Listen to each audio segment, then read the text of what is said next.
Shilpa kitty party से घर लौटी तो आते ही सोफे पर धम से बैठ गई।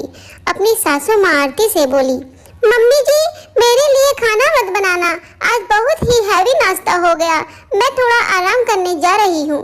इतना कहकर वह अपने कमरे में चली गई। शिल्पा और मनोज की शादी के 10 वर्ष पूरे हो चुके थे। मनोज एक सरकारी ऑफिस में काम करता था। उसके पिता भी सरकारी नौकरी में थे तथा मनोज की शादी के 5 वर्ष बाद रिटायर हो गए। नौकरी के दौरान ही उन्होंने लोन लेकर अपना घर बनाया था। मनोज से बड़ी बहन थी जिसकी शादी मनोज से पहले ही हो गई थी। वह विदेश में अपने परिवार के साथ रहती थी। शिल्पा के मायके में सभी कार्य मेट करती थी, इसलिए ससुराल में आकर उसे घर के कार्य में कोई रुचि नहीं थी। आरती ने भी इसे सहजता से लिया। केवल खाना बनाने का कार्य था जिसे दोनों मिलकर कर लेती। सास बहू के संबंध भी अच्छे थे। 5 साल में शिल्पा 2 बच्चों की मां बन गई। बड़ा बेटा श्लोक तथा बेटी नेहा। कहा जाता है ना, ब्याज मुंह से ज्यादा प्यारा होता है। दोनों बच्चों को आरती बहुत प्यार करती थी। उससे साथ खेलती थी, उसे कहानियां सुनाती थी, उन्हें मोहल्ले के बगीचे में शाम को घुमाने ले जाती थी। उनके पसंद के व्यंजन बनाकर उन्हें बड़े प्रेम से खिलाती थी। कई बार पति छेड़ते हुए कहते, तुम्हें तो मुझसे ज्यादा इनकी फिक्र रहती है। उनसे पूछकर उसकी पसंद की सब्जी डिशेज बनाई जाती है, कभी हमसे भी पूछ लिया करो। आरती हंसकर कहती है, क्यों आपको ईर्ष्या हो रही है क्या? आपके ही तो पोता पोती हैं। अच्छा है उनकी फरमाइश पर नई नई चीजें बनती हैं और आपको भी खाने को मिलती हैं। 60 साल की उम्र पार करने के बाद भी आरती बड़े शौक से सभी कार्य कर लेती। खाना बनाना तथा नए नए व्यंजन बनाने को विशेष रुचि रखना। 2-3 साल से आरती के पति अशोक की तबीयत बिगड़ने लगी। अक्सर उन्हें खांसी का दौरा पड़ जाता तो वह जल्दी रुकने का नाम नहीं लेता। सभी जांच परीक्षण हो गए, अलग अलग डॉक्टरों की दवाइयां भी दे दी गई, लेकिन कोई विशेष लाभ नहीं हुआ। रात के वक्त अक्सर उन्हें जोर से खांसी उठती। वे स्वयं भी परेशान हो जाते, साथ ही सोई हुई आरती को भी परेशान करते। दूसरे कमरे में सोए बहू बेटा भी। एक दिन शिल्पा मनोज से बोलती है, क्यों न मम्मी डैडी को दूसरे कमरे में शिफ्ट कर दिया जाए। रात भर खांसते रहते हैं, न खुद चैन से सोते हैं न हमें चैन से सोने देते हैं। मनोज ने पूछा, किस कमरे में शिफ्ट कर सकते हैं? एक कमरा बच्चों के लिए है और एक स्टोर है, उसमें ज्यादा रोशनी नहीं पड़ती और न हवा आती है। तो क्या फर्क पड़ता है, उन्हें तो वैसे भी खांसी होती रहती है, ज्यादा हवा की भी जरूरत नहीं। और रही रोशनी की बात, तो कौन सा वहाँ किताबें पढ़नी है, सिलाई कढ़ाई करनी है। शिल्पा लापरवाही से बोलती है। 2-4 दिनों के बाद मनोज आरती से बोला, मम्मी अगर आप बुरा न माने तो आप और डैडी उधर वाले कमरे में शिफ्ट हो जाएं। क्यों बेटा, यहाँ क्या तकलीफ है? नहीं मम्मी, बात यह है कि डैडी रात भर खांसते रहते हैं तो उनकी आवाज हमारे कमरे तक आती है। नींद में खलल पैदा होती है। उसमें बुरा मानने की तो कोई बात नहीं, आखिर हम एक दूसरे का ख्याल ही तो रखना चाहते हैं। मनोज सफाई देते हुए बोला। और अगले हफ्ते ही आरती अशोक जी का सामान स्टोर के रूम में शिफ्ट कर दिया गया। शुरू में तो उनका मन ही नहीं लगता था।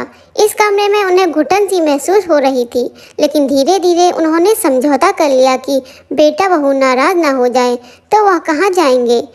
समय बीतने के साथ साथ शिल्पा के व्यवहार में भी अंतर आने लगा। उसने आरती से कहा, मम्मी जी आप अपना आराम करिए, बहुत काम कर चुके हैं। खाना बनाने के लिए मैं मेड रख लेती हूँ। आरती हैरानी से उनका मुंह देखती रह गई। लेकिन मुझे तो खाना बनाने की आदत है, मुझे कोई तकलीफ नहीं है। अब आप डैडी जी को देखिए, उनकी तबीयत भी ठीक नहीं रहती, साथ ही उनको आराम की ज़रूरत है। कहकर शिल्पा दूसरे कमरे में चली गई। अब सास ससुर को कमरे में ही खाना पहुंच जाता। मेड के हाथ के बने खाने से उन्हें जरा भी स्वाद नहीं आता था, लेकिन मजबूरी के कुछ कर नहीं सकते। एक दिन पोता उनके कमरे में आया। जब वे खाना खा रहे थे, एकदम से बोल पड़ा, अरे दादी दादू, आपकी थाली में पनीर की सब्जी नहीं है, सिर्फ दाल रखी है। अशोक तथा आरती हैरान रह गए। अब उनके खाने में भी नियंत्रण होता है। अब किसी से कहें आरती तो पिछले कुछ समय से बहुत जल्दी गुस्सा हो जाती, वह बहस करने लगती। बेटे से कैसे उसकी शिकायत करे, कहाँ वह बुरा न मान जाए, क्योंकि आरती ने अब सभी पर नियंत्रण रखना शुरू कर दिया। फिर तो ऐसा अक्सर होने लगा, कभी थाली पर दही गायब होती तो कभी विशेष पकवान गायब होता। इसका पता बच्चों के द्वारा लगता। कुछ दिन बाद मनोज अशोक जी से बोला, डैडी, आपकी तबीयत ठीक नहीं रहती। मैं चाहता हूँ जीते जी मकान मेरे नाम कर दें, हम सबके लिए ठीक रहेगा, बाद में कोई परेशानी ना हो, इसलिए मैं सब कर रहा हूँ। और पेपर उनके सामने रख दिए। अशोक जी और आरती अवाक रह गए। अशोक जी ने कहा कि बेटा, यह मकान तो तुम्हारा ही है, जब तक हम जिंदा हैं तब तक हमारे नाम ही रहने दो। क्यों, आपको मुझ पर विश्वास नहीं है? क्या मैं आपको घर से बाहर निकाल दूंगा? मनोज तैस में आकर बोला। लेकिन अशोक जी ने उस पर दस्तखत नहीं किए।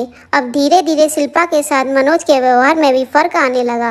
आरती और अशोक अपने कमरे में ही सारा दिन रहते। बच्चे और शिल्पा मनोज उनके साथ मस्त रहते, उनके पास बैठते, बात करते, लेकिन किसी को फुर्सत ही नहीं कि पोता पोती बीच बीच में जाकर बात भी कर लेते थे। एक दिन आरती के हाथ से पानी का भरा गिलास टूट पड़ा, फर्श पर पानी बिखर गया। शिल्पा ने देखा, गुस्से से चिल्ला उठी, आपको कुछ काम धाम तो आता नहीं, मेरे लिए काम बढ़ा कर रख देते हो, देख कर नहीं चल सकते क्या? आरती की आंखें डगमगा आई। कितनी बदल गई है शिल्पा, आखिर क्या चाहती है हमसे?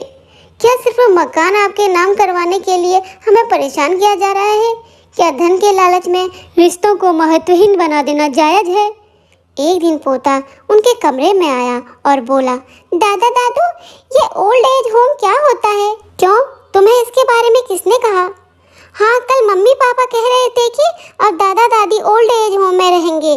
अब वहाँ बूढ़े लोग रहते हैं, बहुत मज़े, एक दूसरे के साथ बातें करते हैं, इकट्ठा बैठते हैं, खाते हैं, पीते हैं, एंजॉय करते हैं। क्या यह सच है? अशोक जी और आरती के ऊपर तो मानो गाज गिर पड़ी, लगा पैरों के नीचे से धरती सरक गई। बेटा बहू इस हद तक गिर सकते हैं, यह तो कभी कल्पना भी नहीं की थी। दिमाग सन हो गया। जब थोड़ा संभले तो आपस में सलाह मशवरा किया, इससे पहले पानी सिर के ऊपर से निकल जाए, कुछ करना पड़ेगा, कुछ फैसला लेना पड़ेगा। अपने वकील और दोस्तों से अशोक जी की बातचीत की, मशवरा किया। 15-20 दिन बीते होंगे कि अशोक जी मनोज को बुलाकर कहते हैं, बेटा, घर का माहौल कुछ तनावपूर्ण बनता जा रहा है। मैं सोचता हूँ कि तुम 8 और 10 दिन के लिए शिल्पा और बच्चों को लेकर कहीं घूमने निकल जाओ। तुम्हारा मन भी बदल जाएगा और शांति भी बनी रहेगी। पैसों की चिंता मत करो, उसका इंतजाम मैं कर लूंगा। ऑफिस से छुट्टी ले लो, जिस दिन छुट्टी तुम्हारी मंजूरी होगी तुम्हें मैं पैसे दे दूंगा। मनोज हैरानी से अशोक जी के मुंह देखता रह गया। उसे विश्वास ही नहीं हो रहा था कि डैडी उससे घूमने के लिए पैसे दे रहे हैं। खैर, जब शिल्पा को यह बात पता चली तो बहुत खुश हुई। एक सप्ताह के अंदर ही मनोज की छुट्टियां स्वीकार हो गई। उन्होंने परिवार के साथ 8 दिन के लिए टूर पर जाने का फैसला किया। अगले दिन ही अशोक जी ने मनोज के हाथ में नकद पैसे दे दिए। 8 दिन की यात्रा के दौरान शिल्पा और मनोज बच्चों से खूब एंजॉय किया। जिस दिन वे घर पहुंचे, टैक्सी से उतर ही रहे थे कि दरवाजे पर पहुंचे। वहां कुछ लोग बैठे थे और घर में कंपाउंडर के सामने ही कुछ मशीनें पड़ी थी। आप यह सब कौन हैं और यह सब क्या है? मनोज ने पूछते हुए ही उन लोगों से कहा, यह मकान हमने खरीद लिया है और यहाँ पर अस्पताल बनना शुरू हो गया है। आपका पूरा सामान अंदर के एक कमरे में रख दिया है। आप 2 दिन के लिए अपना घर खाली कर दीजिए। यह पेपर देख लीजिए, परसों से हम यहाँ बुलडोजर चला रहे हैं, बिल्डिंग को गिराने वाले हैं। तब तक आप अपना इंतजाम कर लें। मनोज और शिल्पा की आंखों में आगे मानो अंधेरा छा गया। यह कैसे हो सकता है? हिम्मत जुटाकर पूछा, हमारे मम्मी डैडी कहाँ हैं? वे पैसे लेकर दूसरे शहर में शिफ्ट हो गए। शिल्पा और मनोज को काटो तो खून नहीं। आखिर मम्मी डैडी ने ऐसा क्यों किया? हमने उनका क्या बिगाड़ा था? फिर दिमाग स्वयं भी जवाब देने लगा, तुम भी तो माँ बाप को घर से निकालने की साजिश रच रही थी। उनके साथ बड़ा ही अन्याय करती थी, विश्वासघात करने वाले थे। तुम्हें नहीं पता कि हर कर्म का हिसाब किताब भुगतना पड़ता है। तुम्हारे साथ यही होना चाहिए था। अब पछताने के सिवा और कुछ नहीं कर सकते हैं।